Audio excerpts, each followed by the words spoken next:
Hello everyone, and welcome to the next installment of Real History.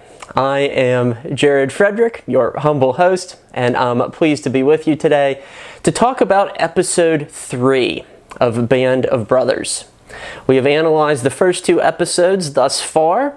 It has taken us through the days of Easy Company's training and also their Normandy drop, their first trial by combat. Episode 3, which examines the battle for Carentan in the days immediately following the initial invasion on June 6, 1944, is a very iconic one in regards to the miniseries and how it shows our characters progressing along the way. So, we're in for a lot more insights and observations today, so without further ado, let's go ahead and get started. Episode 3, Band of Brothers.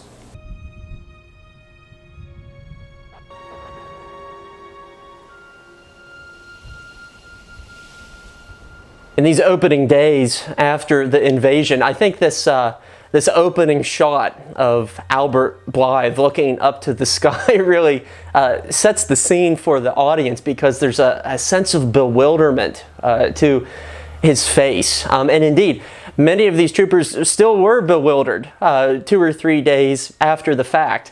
They were still seeking out their comrades. They fell in with other companies, other regiments, other divisions even, in certain circumstances. And so many of these men, some of them went 3 or 4 days without eating. They simply didn't have time. They were meandering their way through the brush. It was a deadly game of cat and mouse that they were constantly playing with the Germans. It certainly wasn't, boom, June 6th, D-Day, one and done. June 6th was only the beginning. And this episode certainly allows us to recognize that lethal fact. I've been trying to find Easy.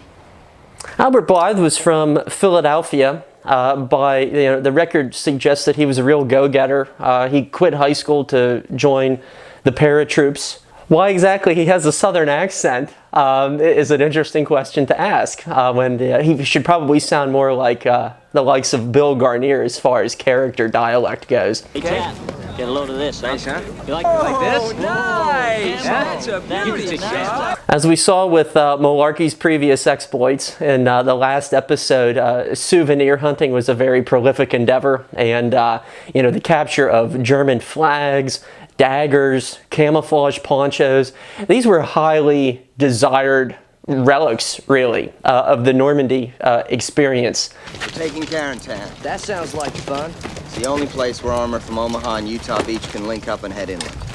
As Welsh indicated here, the city of Carentan was a vital crossroads point. It was located about 10 miles inland from Utah Beach, and as was just explained to the audience, it was necessary to be captured because it was the link. It was the juncture that would connect Omaha Beach and Utah Beach. And so to create one continuous front in the American sector of the invasion, capturing this city was absolutely essential. In scenes like this, we get, this rather fiery interpretation of what the countryside was looking like. And indeed, Carentan itself was bombarded. The United States Navy, many, many miles away, bombarded it. It was a focal point of German resistance, and by the time the 101st Airborne arrived there, the city was in flames. The townspeople were trying to put out their fires in a rather haphazard manner. It was a rather apocalyptic looking vista. What? We lost F Company, sir. Again? The process of companies as they were maneuvering, keeping in touch with one another, really speaks furthermore to the disorienting atmosphere that was especially prolific at nighttime in the Normandy battlefront. For any of you who have ever been there, it's full of all this thick, lush vegetation. As we said in our last episode, hedgerows were incredibly problematic. And not only did that pose dangers as to the fact that it could afford the enemy a place to hide and to ambush you. But there's another side to that coin as well, because it could be just as difficult for you to see your own men as to see the enemy. Fallschirmjäger. Paratrooper? Division thinks there's a regiment of them holding Carentan. The Screaming Eagles really thought that, Fallschirmjägers were the only German troops that could, match their sort of vitality and endurance. There's one paratrooper from the 506th Regiment who was in dog company by the name of Art DiMarzio. And he said wherever the 101st Airborne went, it seemed like the Fallschirmjäger, the German paratroopers, followed them because they went through similar training. They had like a similar sort of vitality. The Fallschirmjäger were both feared and respected to an extent because of the matched fortitude that they had with the men of the 101st Airborne.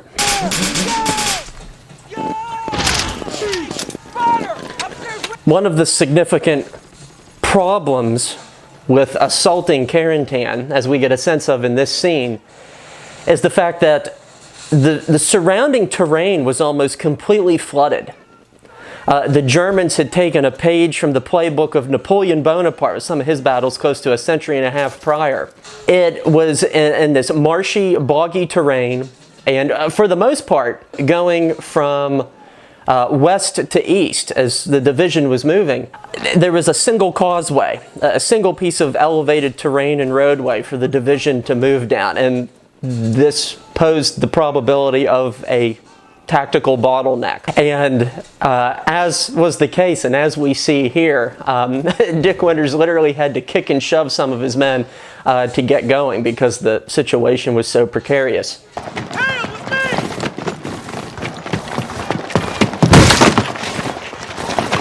Some of the production design here is just really well done.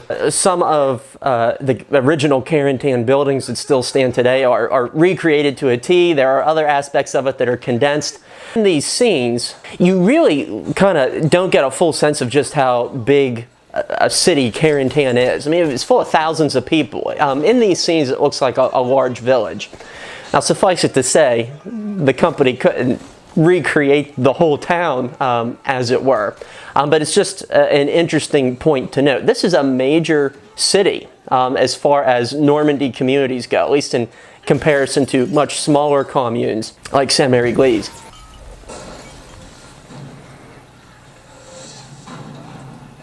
There was a correspondent with Stars and Stripes, the Army newspaper. His name was Jack Foster, and he provided a really vivid account of the battle for Carentan. He wrote it on June 14th, 1944. And I think the one line that sums up the environment best is one corporal declared to him, "It's been bloodthirsty." It was just this relentless slog forward. And these very powerful and intense scenes of urban combat really demonstrate the veracity of this type of warfare in which Easy Company was being engulfed. Crazy fools, the Irish. You should know.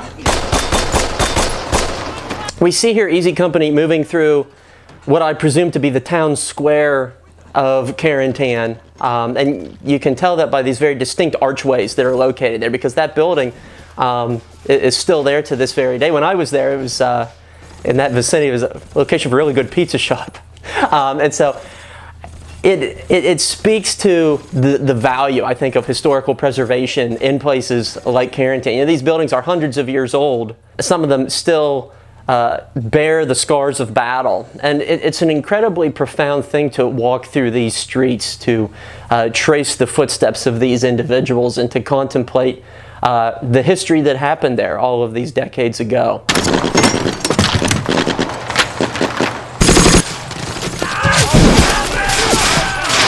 This is a really good detail that the film captures. The men did put a .30 caliber machine gun up in the upper floors of one of these windows, And, you know, hats off to them in replicating the terrain here. You know, it was boggy, it was marshy, and that could be a double-edged sword, as we see here. We'll tell your CO 506 arrived in force and secured all positions south of you. Yes, sir, I'll tell him. Come on, fat boy, let's go! This scene with the horse is not at all a strange sight. There were entire squads that were on horseback, and indeed some paratroopers joked about being mounted airborne in Normandy. There were entire corrals within 101st Division area assemblies that were, you know, horse pens. And they put these animals, these farm animals, to very good use.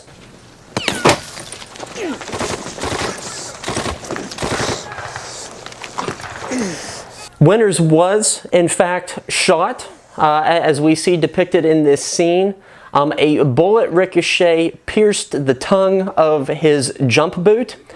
And, you know, it was not a major wound or a life-threatening wound, but it certainly caused him considerable pain in the coming days. And in a report that Lieutenant Ronald Spears wrote just a few years after the war, you know, he spoke with great praise and admiration of Winters, saying that he refused to leave the men. You know, he probably could have, you know, gotten a day or two off the line to heal up a little bit. But Winters realized really the dire nature of the situation, and he wouldn't leave, to his great credit. And this was one of the many reasons why his men admired him so.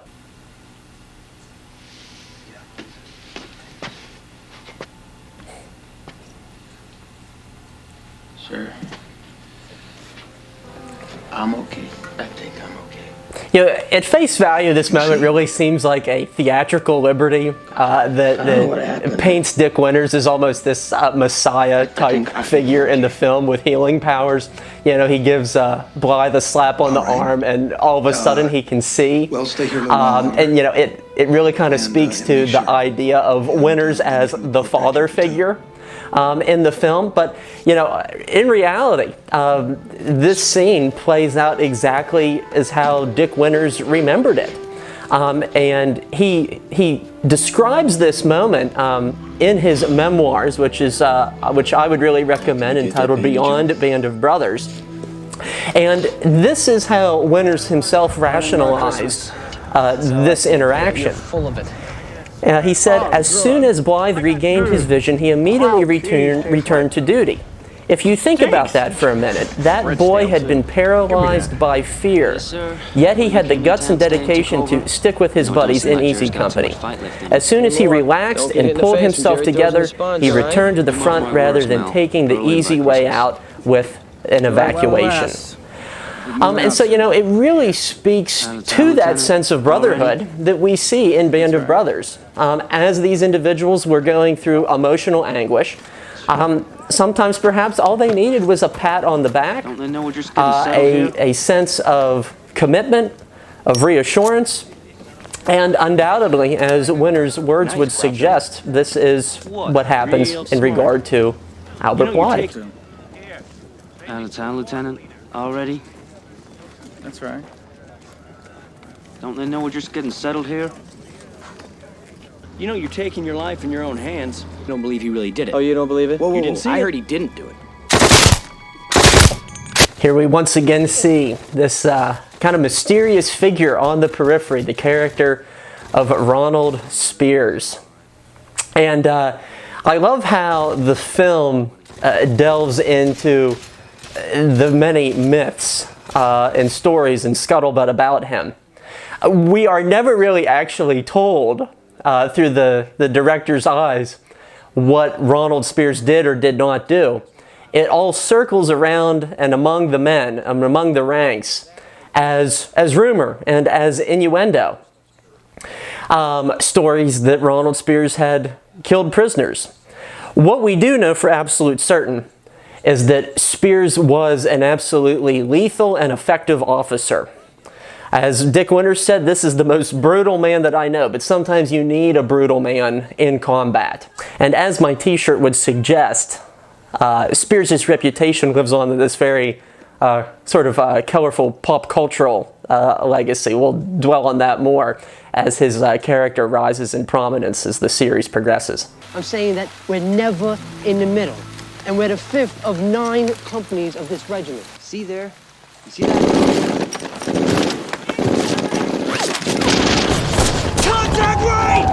In these scenes, we see the beginnings of a fight outside of Carentan around June 13th, June 14th, 1944, in which the Germans were starting to press back as part of a broader counteroffensive.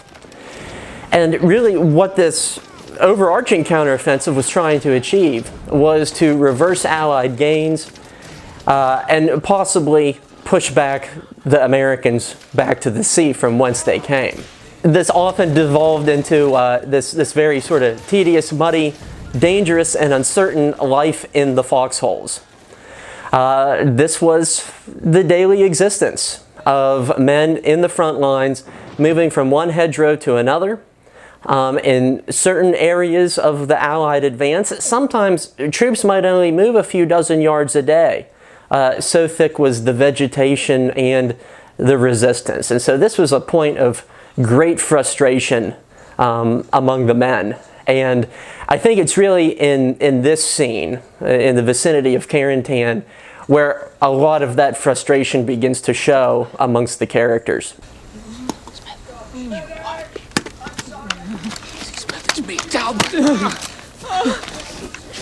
It's incidents like this that show the perils of sleep deprivation. You never know what that shadow is, lurking in the brush. And sometimes men would pull the trigger or unsheath their bayonet and unfortunately ask questions later. You hid in that ditch because you think there's still hope. But Blythe, the only hope you have is to accept the fact that you're already dead. And the sooner you accept that, the sooner you'll be able to function as a soldier's supposed to function. There's speculation as to whether Spears actually said these words, but his actions and his demeanor certainly suggest that he embraced that sort of reputation.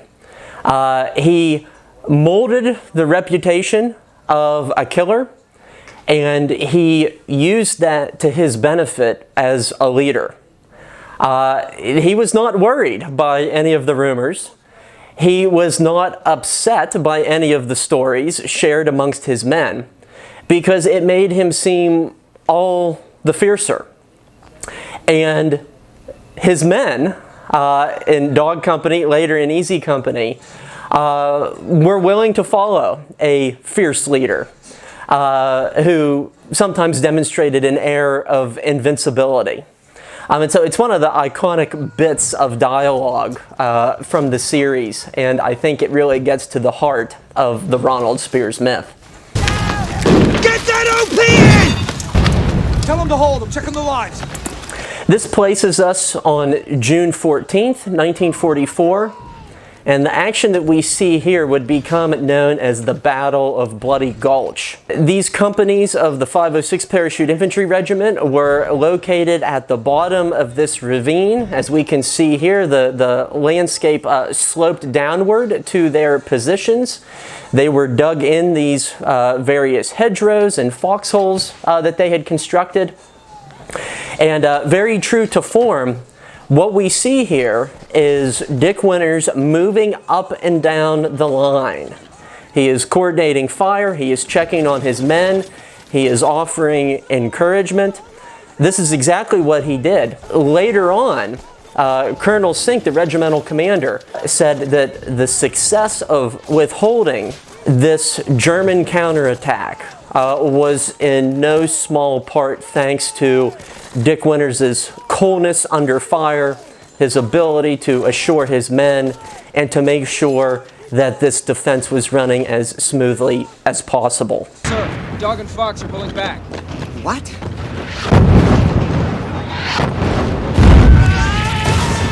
Who gave that order? As elements of Dog and Fox Company fell back, it left Easy Company in a bit of a pickle. And something that the film does not show, but is worth mentioning, as this attack was happening, Lieutenant Spears had his platoon ahead of the lines. They were patrolling a farmhouse.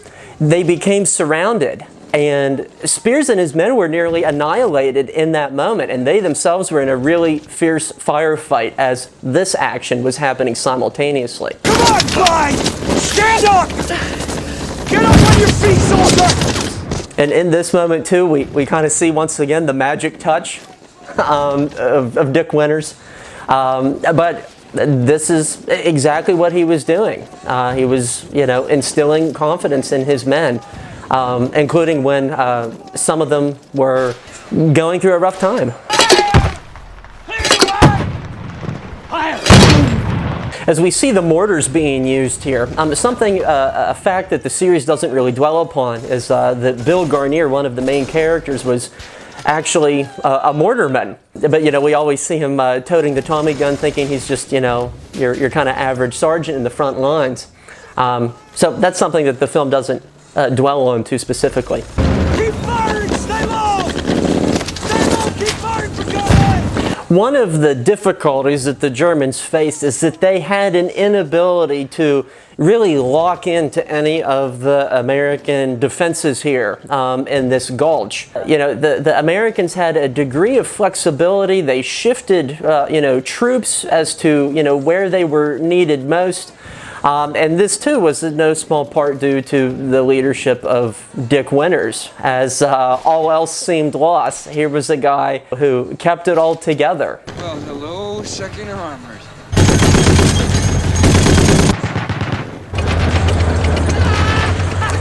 This, too, it almost seems cliche, kind of like the cavalry coming to, the surrounded fort at the last minute.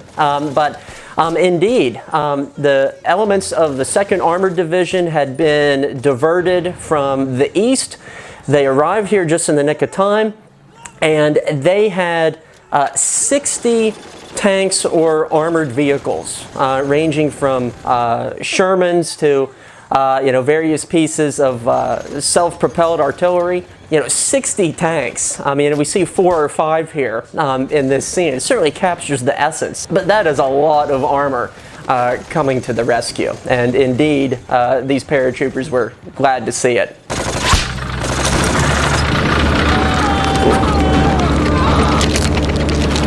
Such scenes as that, really gruesome stuff of a German being crushed by his own tank. There were correspondents on scene at Carentan that chronicled such things happening. That this, withdrawal was happening with such haste that wounded men were being crushed by their own armored vehicles. And so it may seem, like a gratuitous, little bit of inclusion here with such depictions, but it's on the historical record as of having actually happened to an extent. I need to know what's in there.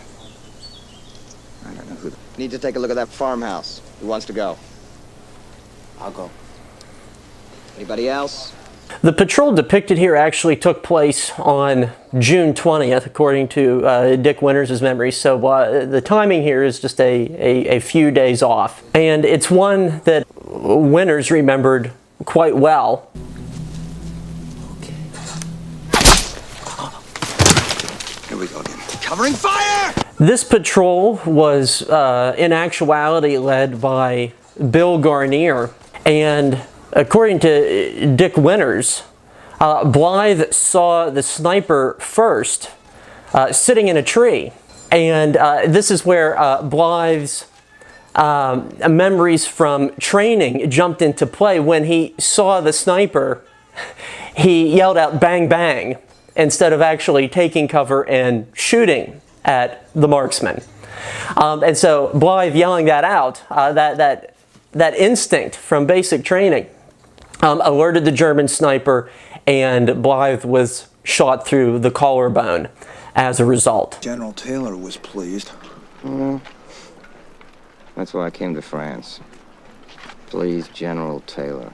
Throughout the series, we sense a little bit of animosity against the division commander, General Maxwell Taylor. We never actually see him in the series. But Maxwell Taylor was this go-get-em, gung-ho, rather cavalier guy who really enjoyed his dose of publicity.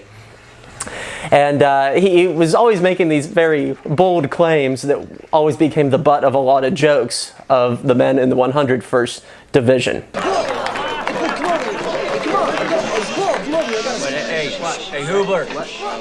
By the time we get to July 1944, as we can see from this scene, the division found itself back in England, and they had a really good time of it. In his letter to his stateside pen pal on July 15th, 1944, Winters wrote, everybody in England gave us a wonderful homecoming.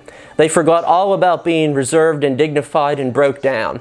It sure was nice and appreciated by all. You can read that letter and many more in the book that I co-authored with my friend Eric Dorr, Hang Tough, which looks at Dick Winters' correspondence. You Heffron? Yeah. Where you from? Who's asking? From Philadelphia? South Philly, yeah. 17th Street. Yeah, Front Street. Hey. Yes. This was the beginning of a very vibrant friendship between Bill Garnier and Edward Heffron. They remained lifelong friends, hung out in Philadelphia until their final days, co-wrote their memoirs together, and we'll talk more about some of their experiences and writings in a later episode. All passes are hereby revoked. We're heading back to France, so pack up all your gear. We will not be returning to England, boys. This may seem like a real bummer, you know, like, let's give these guys a break. But in actuality, the 101st Airborne did get a break. All of the other divisions, all the guys who landed on the beachheads in Normandy, they were still fighting in France, and they would continue to do so for several months afterward, often without a break. You know, these guys were certainly hard fighters. There was an additional level of risk in jumping out of a perfectly good airplane, but they got a little bit more rest and recreation in contrast to a lot of other divisions that were still fighting. Lieutenant Meehan's one of yours, isn't he? I hope he hasn't forgotten his laundry. I'll take it. Thank you. You couldn't be a dear help me with a few others, could you? Sergeant Evans, Private Moyer, Loza.